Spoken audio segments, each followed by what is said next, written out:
Hi, this is Denver Riddle with you here from Color Grading Central. In this video tutorial, I'll be sharing with you a technique for dialing your looks to taste.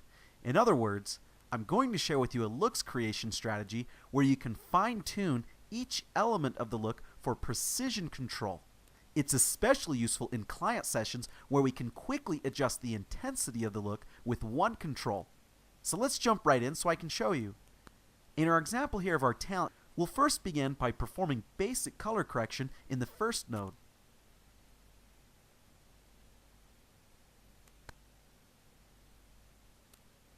Okay, now we'll add another node where we can begin creating our look.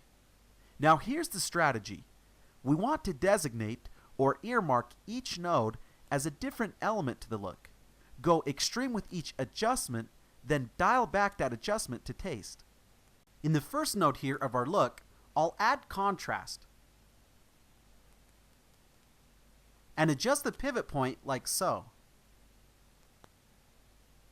Now you'll see here that I've gone extreme with it, but that's okay. That's a key part of the strategy because I can always easily dial it back. Now we won't dial it back just yet, so I'll disable it and give it a name. Next, for the color treatment, in the next node, I'll add a look.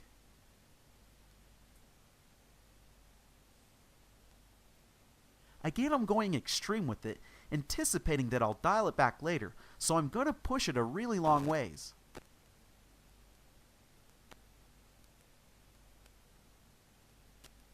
Okay, now I'll disable that one and move on.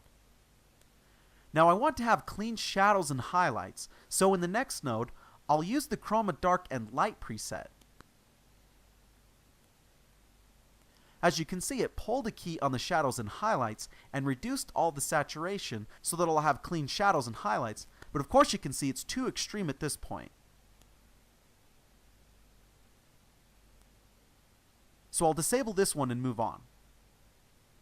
And now as a final touch, we're jumping a little bit ahead here in our tutorials, but I'll add focus to the talent by relighting the scene. I'll add a circle window to the talent and resize it like so.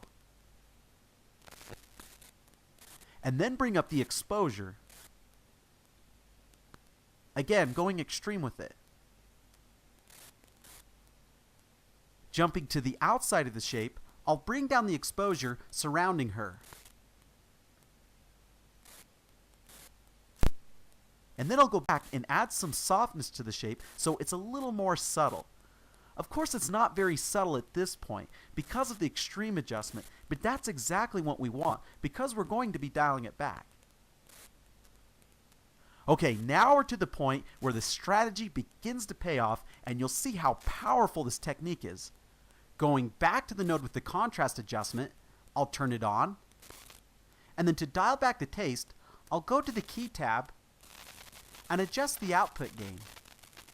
Now, by adjusting the output gain to the left, we can dial back the amount of contrast until we're satisfied with it.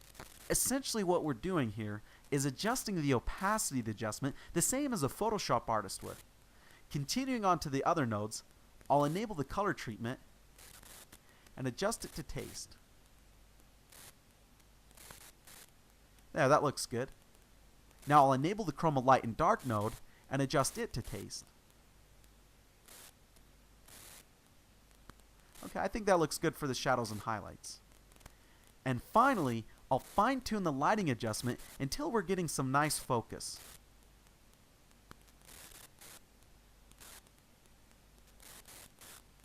In conclusion, this is a really powerful technique for creating looks.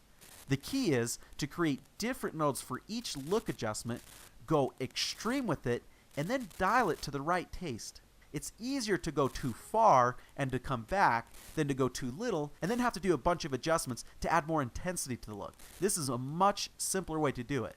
Furthermore, it's really helpful for supervised sessions where you can quickly adjust an element for the client with one single adjustment.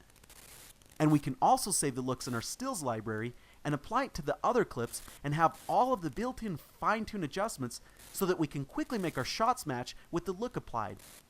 I hope that you've enjoyed this tutorial and that you found it particularly useful.